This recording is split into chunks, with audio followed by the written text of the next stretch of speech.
Guys, quick demo namin. Fortuner 2025 Q model. Ito yung sagad namin, Q model. So, papakita namin sa inyo. For this Q model, nilagyan namin ng skid plate. Kaya nakatouch na yung skid plate. Upgraded namin. Projector fog light, JCL, DRL, always on. Hood logo.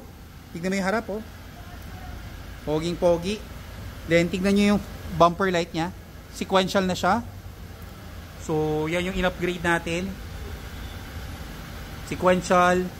So, para na siya sa mga LTD tsaka GR. Upgraded na. Pa-open. Tapos, ito, in-upgrade na natin siya. Pakita natin sa inyo. Hood shocks, nilagyan na natin siya. Para na sa mga GR tsaka LTD.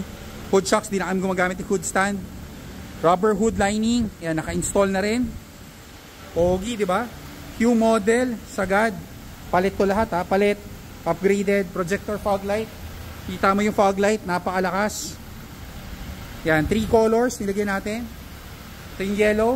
Isa pang color. Ito naman yung all weather. Yan yung pinakamalakas naming ilaw. So plug and play. No modification. This is a brand new Fortuner Q.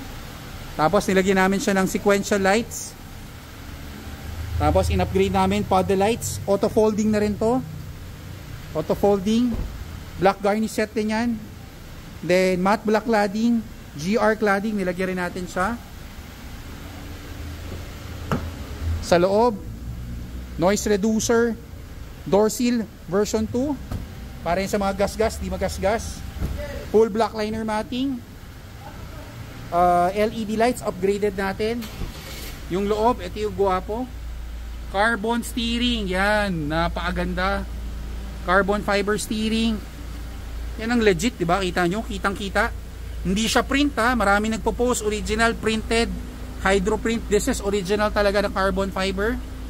So, talagang carbon yan. Hindi yan yung mga print. Akala nyo sa picture, carbon. Hindi. So, this one, original talaga. Carbon fiber. Steering, carbon fiber. Upgraded. Napakalinis ang interior.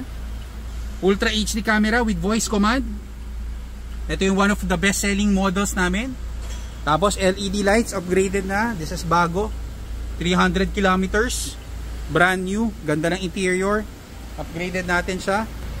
Second row, door seal pa rin. Black liner full matting. Tingnan yung ilalim, oh. Ang linis, diba? So black liner fully covered, made in Thailand. Tingnan mo yung interior. Imagine mo, ito na yung kotse mo. So, just imagine, ito yung full setup, sagad para sa Q model. Installation is 1 hour. Make sure nakapag-reserve. So, medyo mahirap makompleto yung parts natin. Sa likod, trunk LED, LED plate, rear seal, bumper lights, in-upgrade rin natin siya. Sway bar, yan na sa ilalim. Naka-install na. Installation is 1 hour. We're done. So make sure nakapag-reserve para sure natin yung parts available siya sa kotse nyo. So yan yung gwapong gwapo. Kita nyo yung loob. Ang ganda na yung tsura. Pababa please. Slice, ha. So ito yun, 3 color, DRL, busina. Gwapo. Q model. Pati bumper light nya palit. Kita nyo yung ilaw, napakalakas.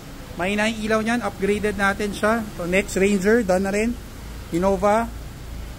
Ito yung pinakamalupit dito. Imagine mo, ito na yung kotse mo. Carbon steering, napakaganda ng interior, sarap hawakan. So if you like our video, if you like how we set up, send us a message, we'll book you a schedule here. Yan. Ganda, di ba? Poging-pogi. So, let's book your schedule. Make sure na naka-reserve tayo ng parts para kakabit na lang natin pagdating nyo dito. Thank you!